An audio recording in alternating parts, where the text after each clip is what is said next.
گزاریں کیسے زندگی، آؤ علماء سے پوچھ لیں، آئے جو مشکل پیش کوئی، آؤ علماء سے پوچھ لیں۔ الحمدللہ رب العالمین والصلاة والسلام علی سید المرسلین، اما بعد فاعوذ باللہ من الشیطان الرجیم، بسم اللہ الرحمن الرحیم۔ الصلاة والسلام علیک یا رسول اللہ وعلی آلک واصحابک یا حبیب اللہ۔ الصلاة والسلام علیک یا نبی اللہ وعلی آلک واصحابک یا نور اللہ۔ میٹھے میٹھے اسلامی بھائیوں اور مدنی چینل کے ناظرین، سلسلہ دارالفتہ اہل سنت میں ایک بار پھر آپ کو مرحبا کہتے ہیں۔ الحمدللہ عز و جل سلسلے میں ہم علم دین حاصل کرتے ہیں، شریعت کے احکام سیکھتے ہیں۔ ابتداً درود پاک کی فضیلت کے پیارے آقا مدنی مصطفیٰ صلی اللہ تعالیٰ علیہ وسلم نے ارشاد فرمایا، جس کا مفہوم ہے کہ جو جمعے کے روز 80 مرتبہ درود پاک پڑھتا ہے، اللہ تعالیٰ اس کے 80 سال کے گناہ معاف کر دیتا ہے۔ صلو علی الحبیب صلی اللہ تعالیٰ علی محمد صلی اللہ علیہ وسلم۔ مدنی چینل کے ناظرین، آئیے اب ہم مفتی صاحب سے یہ پوچھتے ہیں، کیا کوئی ایسی بھی صورتیں پائی جاتی ہیں کہ جہاں پر جھوٹ کا بولنا جائز ہو جائے؟ مثال کے طور پہ میں یہ سوال کروں گا مفتی صاحب سے کہ اگر کسی مسلمان نے چھپ کر گناہ کیا، مطلب زید نے چھپ کر گناہ کیا اور بکر سے پوچھا گیا، تو کیا بکر پر یہ لازم ہے کہ وہ بتا دے، یعنی سچ بول دے، یا وہاں کوئی صورت بنتی ہے؟ الحمدللہ رب العالمین والصلاة والسلام علی سید الانبیاء والمرسلین، اما بعد فاعوذ باللہ من الشیطان الرجیم، بسم اللہ الرحمن الرحیم۔ جیسا کہ آپ نے بیان کیا کہ جھوٹ ایک بری صفت ہے اور نہایت ہی ناپسندیدہ عمل ہے، جی، لیکن بعض صورتیں ایسی بھی ہیں کہ جس میں اس کے بولنے کی اجازت ہے۔ ٹھیک، یعنی اگر وہ جھوٹ بولتا ہے تو یہاں اس کو جھوٹ کا گناہ نہیں ہوگا۔ صحیح ہے، جو آپ نے سوال کیا کہ اب کسی نے فرض کیا کہ نماز نہیں پڑھی ہے، صحیح ہے، یا کسی نے کوئی اور گناہ کا کام کیا ہے، صحیح ہے، اب اس سے اگر کوئی سوال کرتا ہے کہ آپ نے یہ گناہ کا کام کیا ہے، صحیح، تو اب اس کو یہ اجازت ہے کہ وہ انکار کر دے صحیح، کہ میں نے نہیں کیا۔ صحیح، وجہ اس کی یہ ہے کہ یہاں پہ اس کا اظہار، صحیح، ایک گناہ اس نے کیا، اب اگر وہ اس گناہ کا اظہار کر رہا ہے صحیح، تو یہ گناہ کا اظہار بھی گناہ ہوتا ہے، ٹھیک ہے، تو یہاں پہ وہ اس کا انکار کر سکتا ہے۔ صحیح،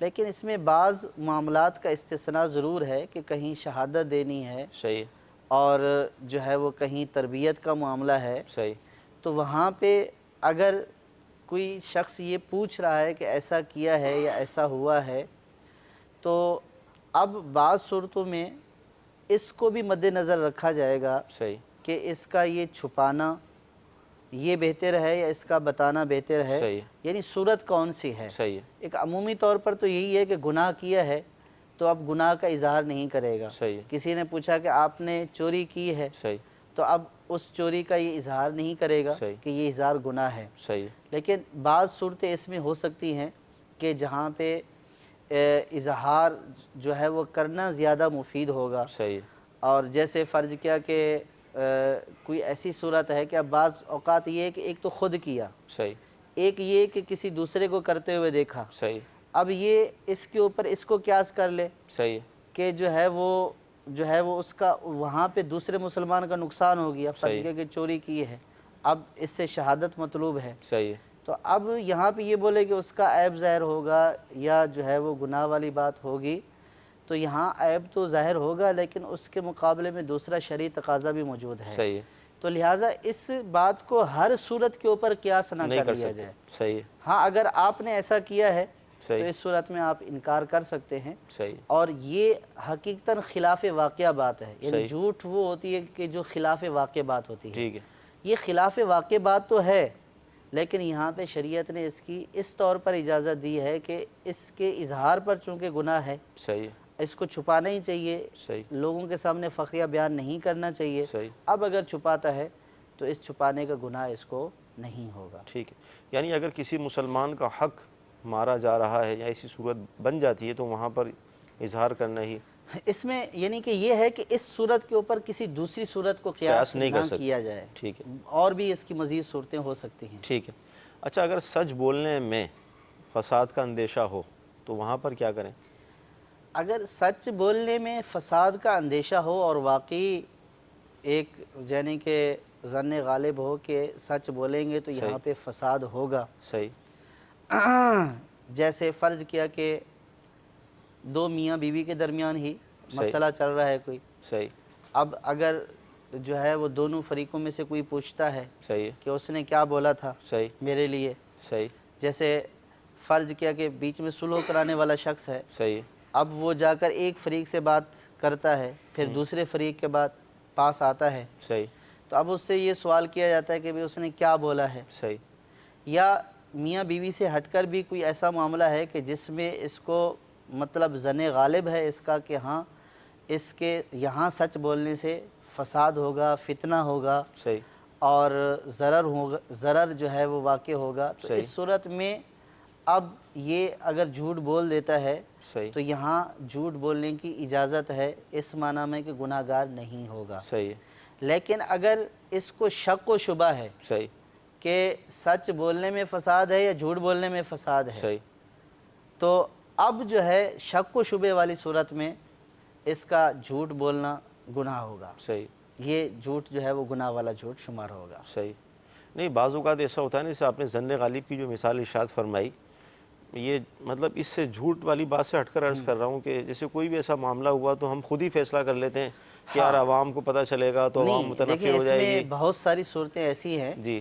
کہ جب اپنی ذات کے اوپر مسئلہ آ جائے ہاں تو اب ہم خود ہی تصور کر لیں کہ نہیں اس سے تو بہت بڑا فتنہ ہوگا. ہو جائے گا. اب جیسے فرض کیا کہ کسی کا نماز میں وضو ٹوٹ گیا، امام ہے، جی. اب یہ تو اس نے لوگوں کو بتانا ہی ہے صحیح ہے. کہ بھئی میرا وضو باقی نہیں رہا تھا، صحیح.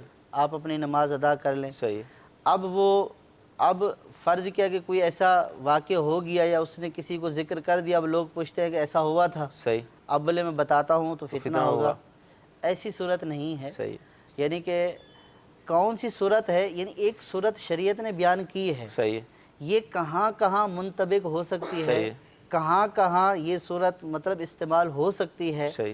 اس کا فیصلہ تو پھر جو ہے وہ علماء سے ہی کرایا جائے گا. صحیح. یعنی اپنی صورت بیان کرے صحیح. اور جو اس کے ذہن میں فساد ہے اس کو بیان کرے. بعض صورتیں تو واضح ہیں، جیسے میں نے میاں بیوی کی مثال دی ہے یا دو اسلامی بھائیوں کی مثال دی ہے کہ آپس میں ناراضگی ہے، تو یہاں تو ویسے ہی ان کو دو مسلمانوں کو ملانے کے لیے کوئی ایسی بات کہہ دیتا ہے کہ وہ آپ کے بارے میں اچھے کلمات کہہ رہا ہے، وہ آپ کی تعریف کر رہا تھا، تو یہ بھی جھوٹ ہے. اگرچہ اس نے تعریف نہیں کی ہے، جھوٹ ہے یہ، لیکن یہاں اس کی اجازت ہو جائے گی. یہ ایک جدا صورت ہے. اور جو آپ صورت پوچھ رہے ہیں کہ اپنی طرف سے ہر طور پر جو ہے وہ فساد کر لینا اور اس کو یہ کہ بھئی یہاں پہ اتنا بڑا فساد ہے، اور اگر اس کو شرعی نقطہ نظر سے دیکھا جائے تو حقیقتاً وہاں رائی کے دانے کے برابر بھی فساد نہیں ہے، بلکہ یہاں سچ بتانا ہی اس کے اوپر ضروری تھا. تو اب اس صورت میں وہ جھوٹ بولتا ہے تو گناہ گار ہو. جیسے آپ نے ہی ایک سلسلے میں ارشاد فرمایا تھا کہ چندہ کسی نے جب دیا اور آپ نے خود استعمال کر لیا تو اب ظن غالب وہ سوچ لے کہ میں اس کو جا کر بتاؤں گا کہ یار میں نے چندہ آپ کا استعمال کر لیا، وہ تو بزدل ہو جائے گا. یہ تو حق العبد ہے. یعنی ایک بندے کا حق مارا ہے، اب جو ہے وہ اس سے اس کو معافی بھی مانگنی، اس کا تاوان بھی دینا ہے. اب اگر وہ یہ بولتا ہے کہ نہیں بہت بڑا فساد ہو جائے گا، تو اب اس فساد کی وجہ سے اصل میں یہاں پہ اس سے یہ ہے کہ اب جھوٹ کی صورت تو یوں بنے گی کہ کوئی اسے پوچھتا ہے کہ چندہ آپ نے وہاں لگا دیا یا آپ خود استعمال کر لیا. اب یہ بولتا ہے کہ میں اگر اس کو خود استعمال کر لیا تھا اور یہ سمجھتا ہے کہ میں اس کو بولوں گا خود استعمال کر لیا تو بہت بڑا فتنہ ہو جائے گا. تو آپ نے غلط کام کیا ہے، فتنہ تو اس کے اوپر ہونا ہے، لیکن یہاں اس کی اجازت نہیں رہے گی. جو صحیح بات ہے وہ اصل مالک کو بتانی ہوگی، کیونکہ یہاں پہ حق العبد بھی تلف ہو رہا ہے، کیونکہ اس کی ملکیت قائم ہے. تو جب اس کی ملکیت قائم ہے تو آپ نے اس کی جو ہے وہ چیز کو غصب کر لیا، ہلاک کر دیا، تو اب اس کا تاوان آپ کو دینا ہے. اور آپ اس کو یہ بولیں کہ فتنہ ہو جائے گا بتانے سے، تو اس کا یہاں پہ اعتبار نہیں کیا جائے گا۔ ٹھیک ہے۔ اچھا، مبالغہ اس بارے میں کیا ارشاد فرمائیں گے کہ یہ بھی جھوٹ ہوتا ہے؟ مثلا کسی کو 2 مرتبہ سمجھایا یا 2 مرتبہ کسی کام کا کہا، اور ہم یہ کہتے ہیں یار میں آپ کو 1000 مرتبہ یہ کام کہہ چکا ہوں، حالانکہ کہا تو صرف 2 مرتبہ تھا۔ اصل میں بعض باتیں ایسی ہوتی ہیں جو عادتاً بار بار کسی کو بولی جاتی ہیں، صحیح، تو اب بار بار کسی کو بولا ہے اور اس کے بعد یہ بولا کہ 1000 مرتبہ آپ کو میں نے کہا ہے، یا 100 مرتبہ آپ کو کہا ہے، 85 دفعہ میں نے آپ کو کہا ہے، ٹھیک، تو یہاں پہ تعداد کی کثرت مراد ہوتی ہے کہ یعنی کئی بار میں نے آپ کو کہا ہے، تو یہ اس طرح بولنے سے گناہ نہیں ہوگا۔ ٹھیک ہے، لیکن اگر صورتحال ایسی ہے کہ وہ تعدد کے اوپر یعنی متعدد بار اس نے کہا ہی نہیں ہے، صحیح ہے، ایک دفعہ بولا اور بولا ہے کہ میں نے 100 دفعہ بولا ہے، صحیح، تو پھر یہاں پہ جھوٹ کے گناہ والی صورت ہو جائے گی۔ بن جائے۔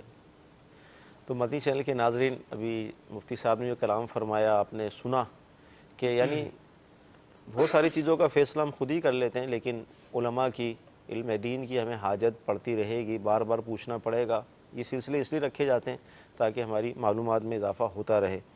مزید آپ کی کالز کو ہم شامل کر لیتے ہیں، آئیے۔ السلام علیکم ورحمۃ اللہ تعالی وبرکاتہ۔ وعلیکم السلام ورحمۃ اللہ وبرکاتہ۔ آج سلسلے کی نسبت سے یہ عرض تھا کہ بعض مرتبہ بچے اپنے بڑوں سے ایسی چیزیں ان کے ہاتھ سے لینا چاہتے ہیں جو ان کے لیے مضر ہوتی ہیں، جیسے کینچی وغیرہ یا اس قسم کی کوئی گرم چیز، تو جو ان کو نہیں دی جا سکتی، تو بڑے حضرات جو ہیں اس کو اپنے پیچھے چھپا لیتے ہیں اور اس سے کہتے ہیں کہ وہ بلی لے گئی، اس قسم کی کوئی بات کرتے ہیں، تو یہ کیا جھوٹ میں شامل ہوگا؟ جزاکم اللہ خیر۔ بہت پیارا سوال ہے، انشاءاللہ عرض کرتے ہیں۔ جی اگلی کال۔ مفتی صاحب کی بارگاہ میں میرا سوال یہ ہے کہ استاد صاحب اگر اپنے شاگرد سے نماز کے بارے میں پوچھے تو کیا وہ شاگرد بھی منع کر سکتا ہے؟ انشاءاللہ عرض کرتے ہیں۔ جی اگلی کال۔ اس حساب سے میں یہ سوال کرنا چاہتا ہوں، اگر جماعت کے ساتھ شامل ہوا کوئی آخری رکعت میں، اس کے بعد بقیہ 3 رکعتیں کس طرح اپنی پوری کرے گا؟ اس کے بارے میں براہ کرم وضاحت فرما دیں کہ بقیہ جو 3 رکعتیں ہیں کیا وہ بقیہ 3 رکعتوں میں سے سب سے پہلی رکعت پہلے پڑھے گا یا تیسری رکعت پہلے پڑھے گا، اس کے بعد دوسری پھر پہلی؟ اس کی وضاحت فرما دیں، جزاک اللہ خیر۔ جی اگلی کال۔ السلام علیکم ورحمۃ اللہ وبرکاتہ۔ وعلیکم السلام ورحمۃ اللہ وبرکاتہ۔ محترم، میری رہنمائی فرما دیں کہ جب نماز ادا کرتے ہیں اس میں پہلی، دوسری، تیسری اور چوتھی رکعت جو ہوتی ہے اس میں الحمد شریف پڑھنے سے پہلے بسم اللہ الرحمن الرحیم پڑھنی ہے کہ نہیں؟ انشاءاللہ سے بچے کو نقصان دہ چیزوں سے بچانے کے لیے کہتے ہیں بلی لے گئی اور اس طرح کے الفاظ، تو یہ جھوٹ ہوگا؟ سیدنا امام غزالی رحمۃ اللہ تعالی علیہ نے احیاء العلوم میں فرمایا ہے کہ بچہ کسی بات کے اوپر ضد کرتا ہے یا بچے کی تربیت مقصود ہے، وہاں پہ جیسے بچوں کو ڈرایا جاتا ہے، یا بچہ مدرسے نہیں جاتا ہے تو وہاں پہ بچوں کو کوئی جو ہے وہ اس طرح ڈرایا جاتا ہے، وہاں جو ہے اگر جھوٹ بولا تو فرمایا یہ جھوٹ تو ہے لیکن اس جھوٹ بولنے پر گناہ نہیں ہے، یعنی خلاف واقعہ بات ہونے کی وجہ سے جھوٹ تو ہے، اور فرمایا کہ اس کو لکھا بھی جائے گا، لیکن بروز قیامت چونکہ یہ اصلاح کے اوپر محمول ہے، یعنی کہ اس سے مقصود اصلاح تھا، تو لہٰذا اس کے اوپر مواخذہ نہیں ہوگا۔ اسی طرح بچوں کو ضرر سے بچانے کے لیے جیسے بعض اوقات بچے ضد کر رہے ہوتے ہیں، ایسی چیز ان کے اس میں ہوتی ہے، ہاتھ میں ہوتی ہے، یا وہ ایسی چیز کا مطالبہ کر رہے ہوتے ہیں کہ جس سے ان کو ضرر پہنچ سکتا ہے، جیسے کینچی کی مثال دی، آنکھ پہ مار دیں، ناک پہ مار دیں، بچوں کو علم ہی نہیں ہے۔ اور بعض اوقات بچے جو ہے نا وہ جب تھوڑے سے سمجھدار ہوتے ہیں، اگرچہ بول بھی نہیں سکتے ہیں لیکن ان کو چیزوں کی پہچان ہوتی ہے، تو بہت ضد کرتے ہیں اور بہت روتے ہیں، تو اس وقت پھر چیز کو چھپا کر بولا جاتا ہے وہ کوا لے گیا، بلی لے گئی۔ تو اب یہاں پہ یہ جھوٹ ہی ہے لیکن اس جھوٹ کا گناہ نہیں ہے۔ یہاں ایک بات مد نظر رہے کہ جھوٹ اصل میں جس میں ضرر کا پہلو ہے نا، کہ جس میں فتنہ فساد پیدا ہو، حق العباد کی تلفی ہو، یہ جو ضرر والا جھوٹ ہوتا ہے یہ گناہ کبیرہ ہوتا ہے، کہ یہاں پہ فتنہ فساد، لوگوں کی حق تلفی، اور جو ضرر والا جھوٹ نہیں ہے، صحیح جس میں فتنہ فساد یا کوئی ضرر نہیں پایا جا رہا، تو یہ جھوٹ گناہ صغیرہ ہے صحیح اور اصرار کے اوپر کبیرہ ہو جائے گا۔ ٹھیک ہے لیکن یہ جو والے معاملات ہیں کہ جس میں بچے کو ڈرانا، مقصود اس کی اصلاح کرنا ہے، تربیت کرنا ہے، تو اس کو جھوٹ میں بھی شمار نہیں کیا ہے۔ صحیح ہے پھر یہ فرمایا ہے، اس کے بعد یہ کلام کیا ہے کہ لکھا جائے گا لیکن اس کا اصلاح پر معمول ہونے کی وجہ سے اس کا مواخذہ نہیں ہوگا۔ ٹھیک ہے۔ استاد صاحب نے شاگرد سے پوچھا کہ بھئی آپ نے نماز پڑھی ہے اور شاگرد نے نماز نہیں پڑھی ہے، تو وہ اس گناہ کو چھپانے کے لیے یہ بھی گناہ کا اظہار تو ہے، صحیح یعنی کہ بتانا یہ گناہ کا اظہار تو ہے۔ تو اس میں بہت ساری صورتیں ہیں، صحیح یعنی کہ طلباء کی بھی بہت ساری صورتیں ہوتی ہیں، اور بعض اوقات اگر یہ مطلب مطلقاً طلباء کے مد نظر رکھتے ہوئے اس کو مطلب بیان کر دیا جائے صحیح تو اس میں بہت سارے طلباء کے جو نفس و شیطان کے شکنجے میں ہوتے ہیں تو وہ الٹا استاد کو اس کے اوپر مواخذہ کرتے ہیں کہ آپ نے تو یہ پوچھنا ہی نہیں تھا۔ صحیح ہے تو اس میں استاد کے لیے تو کوئی ضرر کا باعث نہیں ہوتا، صحیح خود ایسے طلباء کے لیے یہ ضرر کا باعث بن جاتا ہے۔ صحیح تو یہ گناہ والا پہلو تو اظہار والا ہے یہاں پہ، صحیح یعنی کہ یہ اگر منع کر دیتا ہے تو گناہ گار نہیں ہوگا، صحیح کہ منع کر سکتا ہے کہ ہاں نہیں میں نے پڑھی ہے۔ صحیح تو لیکن اب طلباء کو خود اس بات کا اندازہ لگانا چاہیے اور طلباء کو خود اس بات کا احساس کرنا چاہیے کہ استاد کا بعض اوقات سمجھانا یا استاد کا بعض اوقات بعض پرس کرنا یہ ان کے لیے فائدہ مند ہوتا ہے۔ صحیح تو یہ نہیں بولے کہ میں نے نہیں پڑھا ہے، صحیح کچھ نہیں بولے، خاموش کھڑا رہے۔ صحیح تو اب اس صورت میں بھی جو ہے وہ استاد جو سمجھا رہا ہے تو استاد کے سمجھانے کو سمجھے صحیح اور اپنی عادات کو بھی درست کرے، صرف اس کو نہیں کر لے کہ جی مجھ سے تو پوچھنا ہی نہیں ہے کسی نے، صحیح تو یہ اس کی اپنی عادت کو خراب کرنے والا بھی یہاں پہ پہلو ہے۔ صحیح انما الاعمال بالنیات، بعض اس کا جو حقیقی صورت ہے اس کو اوپر محمول کرتے ہیں، بعض اس سے کچھ دوسری چیزیں بھی نکال لیتے ہیں۔ صحیح تو اس میں جو اپنی اصلاح والی صورت ہے اس کے اوپر بھی غور کرنا چاہیے۔ جی جی بہت پیارا جواب دیا، بالخصوص ہمارے طلباء کے لیے کہ اگرچہ شریعت کی طرف سے اجازت ہے لیکن کہاں اس کا استعمال ہوگا کہاں نہیں ہوگا یہ بھی سوچنے سمجھنے والی بات ہے۔ آخری رکعت ملی جماعت میں، تو اب بقیہ رکعتیں ہم کس طرح ادا کریں؟ میرے خیال میں یہ موضوع سے متعلق ابھی سوال بھی ہیں، جی جی تو اس کو کر لیا جائے، اس کا جواب تو میں دے اچھا، دیتا یہ ہوں۔ جو ہماری دو کالز ہیں میں عرض کروں گا کہ اس کو ہم اگلے سلسلے میں لے لیں گے، نماز سے متعلق جو ہیں، کیونکہ ابھی جھوٹ سے متعلق اور بھی اہم گفتگو باقی ہے۔ اچھا، مطلقاً جھوٹ کبیرہ گناہ صغیرہ یہ تو آپ نے بیان کر دیا کہ اس کی صورت نہیں پائی جا رہی۔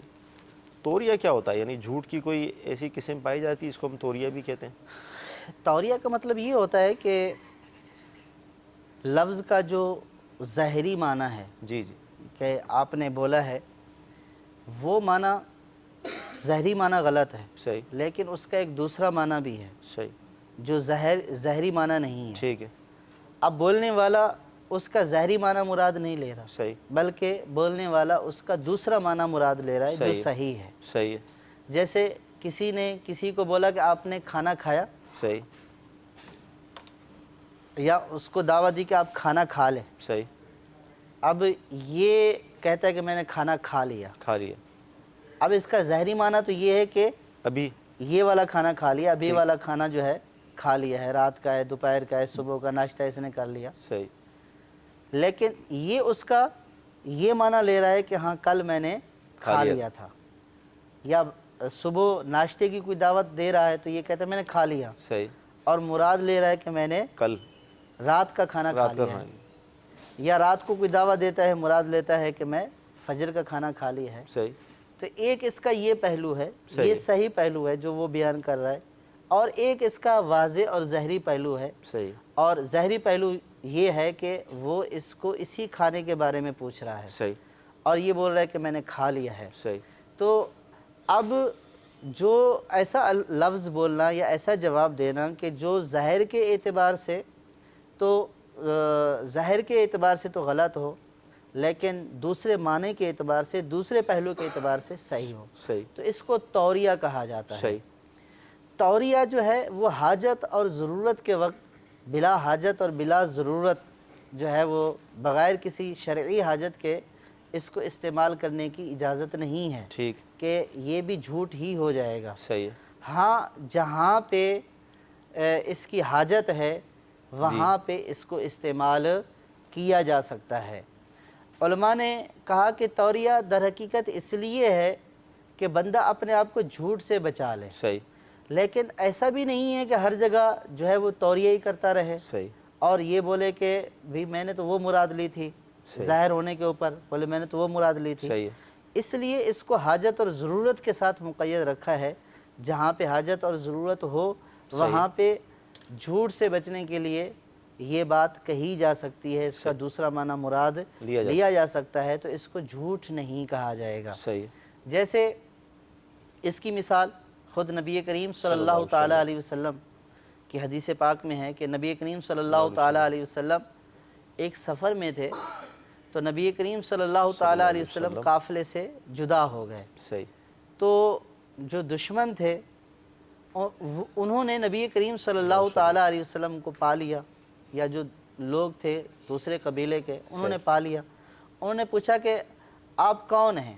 صحیح، ممن انتا، آپ کن میں سے ہیں؟ صحیح ہے۔ تو آپ نے فرمایا مم مائن، کہ میں پانی سے ہوں۔ سبحان اچھا، اب انہوں نے یہ سمجھا کہ یہ کسی قبیلے کا نام ہے، صحیح ہے، کہ جب کہ سرکار صلی اللہ تعالیٰ علیہ وسلم نے اس اپنی اصل کی طرف اشارہ کیا کہ جو ہے وہ انسان جو ہے وہ مٹی اور پانی سے پیدا کیا گیا، ٹھیک، تو اب یہ ایک توریہ ہے، صحیح ہے، اور وہ اس لیے کہ دشمن کے مد مقابل یا جہاں پہ خطرہ تھا، صحیح ہے، تو یہ جھوٹ نہیں ہے، صحیح، تو اب اس نے ظاہری معنی مراد لیا کہ یہ کسی قبیلے کا نام ہے، صحیح، جبکہ نبی کریم صلی اللہ تعالیٰ علیہ وسلم کی مراد تھی کہ ہم پانی سے پیدا کیے گئے ہیں، یہ اس کا دوسرا پہلو تھا۔ اس پہلو کے اعتبار سے بالکل آپ کا فرمانا درست تھا، اور یہاں پہ حاجت اور ضرورت تھی، تو سرکار صلی اللہ تعالیٰ علیہ وسلم نے جھوٹ نہیں بولا۔ انبیاء علیہ السلام تو گناہوں سے پاک ہیں، تو سرکار صلی اللہ تعالیٰ علیہ وسلم نے وہ پہلو دار بات فرمائی ہے۔ تو جہاں حاجت اور ضرورت ہوگی وہاں پہ یہ پہلو دار بات کی جا سکتی ہے۔ جیسے حضرت معاذ بن جبل رضی اللہ تعالیٰ عنہ کے بارے میں آتا ہے کہ حضرت عمر رضی اللہ تعالیٰ عنہ کی خلافت میں آپ کو عامل مقرر کیا گیا، جو لوگوں سے زکوٰۃ وصول کر کے آتے تھے۔ تو جب آپ گھر تشریف لائے تو آپ کی زوجہ محترمہ نے کہا کہ عامل حضرات جو جب آتے ہیں واپس تو اپنے بیوی بچوں کے لیے جو جو چیزیں لاتے ہیں آپ ان میں سے کیا چیز لائے ہیں ہمارے لیے؟ تو حضرت معاذ بن جبل رضی اللہ تعالیٰ عنہ کوئی چیز نہیں لائے تھے۔ تو آپ نے فرمایا کہ میں کوئی چیز نہیں لایا۔ تو زوجہ نے پوچھا کیوں؟ تو فرمایا کہ میرے اوپر ایک ناظر مقرر تھا، تو اس لیے ناظر سے مراد یہ کہ نگہبان جو مجھے دیکھ رہا تھا، جو میری نگہبانی کر رہا تھا، اس لیے میں کچھ نہیں لا سکا۔ تو آپ کی زوجہ محترمہ یہ سمجھیں کہ حضرت عمر رضی اللہ تعالیٰ عنہ نے حضرت معاذ بن جبل رضی اللہ تعالیٰ عنہ کو عامل بنا کر بھیجا، اور ان کے ساتھ ایک اور محافظ بھی بھیج دیا جو ان کو دیکھ رہا تھا۔ تو اب جو ہے وہ ان کی زوجہ نے، جیسے ہوتی ہے عورتوں کی بات، تو دیگر لوگوں کو بولا، وہ فرمانے لگیں کہ سرکار صلی اللہ تعالیٰ علیہ وسلم کے زمانے میں بھی آپ عامل بن کر گئے، سیدنا صدیق اکبر رضی اللہ تعالیٰ عنہ کے زمانے میں بھی آپ عامل بن کر گئے، لیکن انہوں نے تو نگہبان مقرر نہیں کیا، حضرت عمر رضی اللہ تعالیٰ عنہ نے نگہبان آپ کے اوپر مقرر کر دیا۔ تو اب ظاہر ہے کہ یہ ایک ایسی بات تھی کہ انہوں نے عورتوں میں ذکر کی کہ دیکھیے کہ فاروق اعظم رضی اللہ تعالیٰ عنہ نے میرے جو ہے وہ بچوں کے ابو کے اوپر جو ہے وہ نگہبان مقرر کر دیا، اور جو سارے یقین اعتماد کرتے آ رہے تھے وہ ان کو یقین اور اعتماد نہیں تھا، گویا کہ رخ چینج ہو گیا بات کا۔ اب جو ہے وہ یہ بات حضرت عمر رضی اللہ تعالیٰ عنہ تک پہنچی کہ یہ بات ہو رہی ہے۔ تو حضرت عمر رضی اللہ تعالیٰ عنہ نے معاذ بن جبل رضی اللہ تعالیٰ عنہ کو بلایا، فرمایا کہ میں نے تو تمہارے اوپر نگہبان مقرر نہیں کیا تھا، یہ آپ کیوں کہہ رہے ہیں کہ میں نے نگہبان مقرر کیا ہے؟ صحیح. تو حضرت معاذ بن جبل رضی اللہ تعالیٰ عنہ نے ارشاد فرمایا کہ در حقیقت میں لایا کچھ نہیں تھا. صحیح ہے. تو اب میری زوجہ نے مجھ سے پوچھا تو میں نے کہا کہ میرے اوپر نگہبان ناظر مقرر تھا، نگہبان مقرر تھا. صحیح. میری مراد یہ کہ اللہ تبارک و تعالیٰ دیکھ رہا تھا. سبحان اللہ. تو اس طور پر میں نے بول دیا صحیح. تاکہ اس کی تسلی ہو جائے کہ میں کیوں نہیں لایا ہوں. صحیح.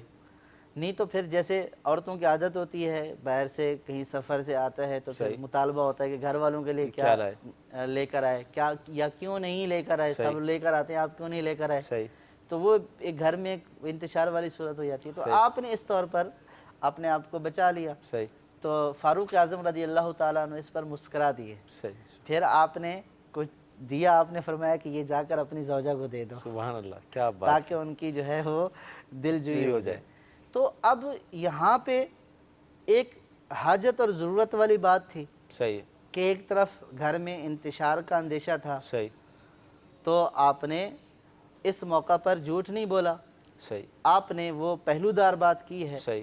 اور آپ جو ہے وہ جھوٹ سے بچ گئے. صحیح. اب انہوں نے ظاہری معنی اور مراد لیا اور آپ کی مراد اور ہے. لیکن یہ بار بار عرض کیا جا رہا ہے کہ بعض لوگ جو ہے وہ ہر بات کے اوپر اگر یہ کہ بھئی یہ باتیں یا احادیث میں ہے. صحیح ہے. لیکن یہ بار بار بیان کیا جا رہا ہے کہ یہ حاجت اور ضرورت کے موقع پر ہے. صحیح ہے. کہ بندہ جو ہے وہ جھوٹ نہ بولے، ایسی پہلودار بات کرے کہ جس میں وہ جھوٹ سے بچ جائے. صحیح. لیکن یہ ایسا نہیں ہے کہ ہر موقع کے بلا اوپر ضرورت یہ جو ہے وہ استعمال کریں. صحیح. کہ بھی ایسا ہے ایسا ہے، بلا موقع بلا محل بغیر کسی ضرورت کے. صحیح. یعنی کہ کوئی حاجت شرعیہ نہیں ہے، وہاں پہ اگر آپ نے یہ توریہ کیا تو یہ جھوٹ والی صورت ہو جائے گی. ٹھیک. اس کے بارے میں بھی احیاء العلوم میں امام غزالی علیہ الرحمہ نے فرمایا ہے کہ ایک بزرگ حضرت عمر بن عبدالعزیز رضی اللہ تعالیٰ عنہ کی بارگاہ میں حاضر ہوئے. صحیح. تو جب واپس نکلے تو ان کے کندھے کے اوپر چادر تھی اور یہ فرماتے ہیں کہ میرے والد بھی میرے ساتھ تھے. صحیح. تو لوگ جو ہے وہ اس چادر کی طرف دیکھنے لگے. انہوں نے یہ سمجھا کہ حضرت عمر بن عبدالعزیز رضی اللہ تعالیٰ عنہ کو تحفہ دیے. انہوں نے ایسا مطلب اظہار کیا صحیح. کہ گویا یہ چادر ان کو وہاں سے تحفے میں ملی ہے. ایسا لوگوں کو دکھانا چاہ گویا کہ یہ چادر مجھے اندر سے ملی ہے. صحیح. تو میرے فرماتے ہیں کہ میرے والد نے مجھے ٹوکا صحیح. کہ یہ آپ کیا کر رہے ہیں، یہ آپ لوگوں کو یہ دکھا رہے ہیں کہ یہ چادر آپ کو وہاں سے ملی ہے. صحیح. فرمایا کہ یہ جھوٹ میں شامل ہو جائے گا. اللہ. کہ یہاں موقع مال نہیں ہے. صحیح. یہاں دکھانا گویا کہ اپنی ایک وہ عزت بڑھانے والی بات ہے اور لوگوں کو یہ دکھانا مقصود تھا کہ امیر المومنین کی بارگاہ میں میری ایسی عزت و قدر ہے کہ وہ مجھے تحفے سے نوازتے ہیں. اللہ. حدیث چینل کے ناظرین غور فرمائیے کہ کتنی احتیاطی اور کس طرح کے معاملات ہوتے ہیں اور ہم ظاہر سمجھ نہیں پاتے تو ہم بعض اوقات ایک چیز کو دوسری پر قیاس کر لیتے ہیں. کالز دو ہمارے پاس اس حوالے سے موجود ہیں، آئیے ہم ان کو شامل کرتے ہیں. السلام علیکم ورحمۃ اللہ وبرکاتہ. وعلیکم السلام ورحمۃ اللہ وبرکاتہ. سلسلہ داد الافتتاح میں مفتی صاحب کی بارگاہ میں عرض ہے کہ ابھی جیسے انہوں نے ارشاد فرمایا کہ اگر چوری کا معاملہ ہو تو وہاں پہ وہ انکار کر دے تو جواز کی صورت بنتی ہے. تو اگر جس شخص کا مال چرایا ہے تو وہی اگر پوچھتا ہے کہ اس صورت میں بھی وہ اس کو انکار کر دے گا اور مال واپس نہیں دے گا، یا انکار کرے گا اور چپکے سے مال دے دے گا، یا اظہار بھی کرے گا اور مال واپس کرے گا؟ السلام علیکم ورحمۃ اللہ وبرکاتہ. وعلیکم السلام ورحمۃ اللہ وبرکاتہ. جی اگلی کال. السلام علیکم ورحمۃ اللہ وبرکاتہ. وعلیکم السلام ورحمۃ اللہ وبرکاتہ. حضرت میرا سوال یہ ہے کہ میں کسی کی مدد کرنا چاہ رہا ہوں اور جب مدد کر لیتا ہوں تو میری بیوی کے علم میں اگر یہ بات آ جاتی ہے تو وہاں پہ میں کیا جھوٹ بول سکتا ہوں اپنی بیوی سے؟ اچھا ٹھیک ہے جی ارشاد فرمائیں. چوری کی اور سامنے والے نے پوچھا. دیکھیے یہی بات ہو رہی تھی کہ زید نے چوری کی اور بکر نے پوچھا کہ آپ نے چوری کی. صحیح. تو یہاں پہ انکار کر سکتا ہے. صحیح. وہیں پہ میں نے عرض کیا تھا کہ اس کی مختلف صورتیں ہو سکتی ہیں، جیسے چندے والی صورت آپ نے پوچھی تھی. یہاں پہ جس کی چوری کی ہے اس کا تو اس نے حق تلف کیا ہے. صحیح. اب اس کو تو اس نے معافی بھی مانگنی ہے اس سے. صحیح. اللہ تعالیٰ کی بارگاہ میں توبہ بھی کرنی اور مال بھی واپس کرنا ہے. تو تو یہ ایک الگ صورت ہے، اس لیے یہ کہا گیا تھا کہ ہر ایک صورت کو دوسری صورت کے اوپر قیاس نہ کیا جائے۔ یعنی کہ بہت سارے لوگ یہ ہوتے ہیں نا کہ دوسروں کے سامنے فخریہ طور پر اپنے کارنامے بیان کر رہے ہوتے ہیں، صحیح، میں نے یہ کیا، میں نے یہ کیا، اور وہ گناہ والے کام ہوتے ہیں۔ تو اب یہاں پہ اظہار نہیں کیا جائے گا۔ یا بہت سارے لوگ ایسے ہوتے ہیں کہ جو مشہور و معروف ہوتے ہیں کہ یہ ایسا ایسا کرتے تھے، یا ان کے بارے میں ایسا سنا گیا، اب لوگ ان کو چھیڑتے ہیں کہ آپ نے یوں کیا، یوں کیا، یوں کیا، تو اب جو ہے یہ اس سے انکار کر دے کہ نہیں میں نے ایسا نہیں کیا، کہ یہاں پہ گناہ کے اظہار کی صورت ہے۔ تو یہ صورت اور وہ صورت دونوں مختلف ہیں۔ ٹھیک۔ اچھا، یہ جو سوال تھا کہ اگر کسی کی مدد کرنا چاہتے ہیں، بیوی نے پوچھا تو میں کیا کروں، کیونکہ بعض عورتوں کی عادت ہوتی ہے کہ اگر شوہر کسی کی مدد کرتا ہے یا اپنے رشتہ داروں کی کرتا ہے تو بیجا اعتراض کرتی ہیں، ان کو یہ محسوس ہوتا ہے کہ شوہر جو ہے لوٹ رہا ہے، اس کا مال جا رہا ہے، تو یوں اب یہ کیا کریں، جھوٹ بولیں وہاں پر یا اظہار کر دیں؟ یہاں تو جھوٹ جو ہے وہ مصلحت والا جھوٹ ہے۔ صحیح۔ یہاں اگر یہ اس کا اظہار کرتے ہیں، اب جیسا کہ آپ نے فرمایا ہے کہ بعض جو ہے وہ عورتوں کی ایسی عادت ہوتی ہے کہ وہ گویا کہ یہ سمجھتی ہیں کہ شادی کر لینے کے بعد، اس گھر میں آ جانے کے بعد، اب شوہر کے اوپر سارے کا سارا حق میرا ہی ہے، اور میں ہی سب چیزوں کی مالک ہوں، اور جو بھی ان کی کمائی ہے، آمدنی ہے، بس اس کے اوپر میرا اور میرے بچوں کا حق ہے۔ حالانکہ جن والدین نے بچوں کو پالا پوسا ہوتا ہے، پال پوس کر جوان کیا ہوتا ہے، بڑھاپے کی دہلیز پر پہنچ چکے ہوتے ہیں، جنہوں نے ایک ایک روپیہ جمع کر کے اس کو اس مقام اور مرتبے پر پہنچایا، اور اس پر آئے کہ جناب اس کا نکاح ہو گیا، بیوی بچوں والا ہو گیا، گھر مکان سب کچھ ہو گیا، اب جب وہ روپے کے، پیسے کے، کوڑی کے محتاج ہیں، تو اب بعض عورتوں کی یہ عادت ہوتی ہے کہ وہ اگر والدین، حالانکہ اس صورت میں والدین کے پاس کچھ نہیں ہے تو ان کا نفقہ اولاد کے اوپر واجب ہے، ٹھیک، یعنی اولاد یہ احسان نہیں کر رہی والدین کے اوپر، واجب، اب یہاں ان کا نفقہ واجب ہو چکا ہے اگر والدین کے پاس کچھ بھی نہیں ہے۔ تو اب اگر وہ یہ بولے کہ بھئی آپ تو اپنے والدین کے اوپر خرچ کرتے ہیں، یا پھر بعض بہن بھائی ہیں جن کا جو ہے وہ بالکل قسم کرسی کے عالم میں ہیں، تو اب اس میں بیوی کا یہ مطالبہ ہوتا ہے کہ ٹھیک ہے جتنے آپ نے اس کو دیے ہیں اتنے مجھے بھی دو، یعنی پہلے اس کا کوئی مطالبہ نہیں ہوتا، لیکن جب یہ والی بات ہوتی ہے تو پھر اس کا مطالبہ آ جاتا ہے کہ آپ نے مجھے تو کبھی نہیں دیے الگ سے، آپ ان کو تو دیتے ہیں، وہاں تو بھیجتے ہیں، تو ایسی صورت میں پھر اب یہ ادھر سے الگ سے ان کو دے، ادھر سے الگ ان کو دے، ڈبل ہو گیا، تو پھر اس صورت میں وہ جو گھریلو اخراجات کا توازن ہے وہ بگڑ جاتا ہے۔ تو یہاں پہ اگر وہ یہ بولتا ہے کہ میں نے نہیں دیے ہیں، اور یہ سوچ لے کہ اگر یہ بول دیتا ہے کہ میں نے دیے ہیں تو کیا ہوگا، اگر واقعی کوئی فساد والی ایسی والی صورت ہے تو پھر یہ بول دے کہ میں نے نہیں دیے ہیں، یہاں جھوٹ بولنے کی اجازت ہوگی۔ اور اگر کوئی فساد والی صورت نہیں ہے اور بیوی بھی ایسی جو ہے وہ طبیعت کے نہیں ہے، وہ ویسے ہی پوچھ رہی ہے کہ آپ نے بھیجا ہے، تو اب یہاں جھوٹ بولنے کی اجازت نہیں ہوگی، یہاں بتانا ہوگا کہ ہاں میں نے دیے ہیں۔ یعنی یہ اس صورت کے ساتھ ہے کہ یہاں پہ مصلحت ہو، اور مصلحت یہی ہے کہ اگر یہ بتاتا ہے فتنہ فساد ہوگا، گھر میں لڑائی جھگڑا ہوگا، انتشار کی صورت ہوگی، تو یہ اب اس سے بچنے کے لیے جھوٹ بول سکتا ہے۔ اگر کوئی ایسی صورت نہیں ہے بلکہ بیوی کو بتانے سے وہ خوش ہوگی اور بولے کہ اور بھی بھیج دو، سبحان اللہ، تو پھر اس صورت میں جھوٹ بولنے کی کیا ضرورت ہے، اس صورت میں تو پھر سچ سچ بتا دے۔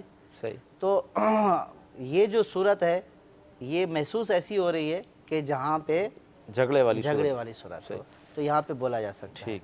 مدنی چینل کے ناظرین، جھوٹ سے متعلق مزید جو معلومات تھی وہ آپ کو دی گئی، توریے پہ بھی کلام ہوا، شاید کچھ باتیں ابھی بھی رہ گئی ہوں گی، مزید انشاءاللہ کسی اور موقع پر اس پر کلام کریں گے۔ گزارے کیسے زندگی، آؤ علماء سے پوچھ لیں، آئے جو مشکل پیش کوئی، آؤ علماء سے پوچھ لیں۔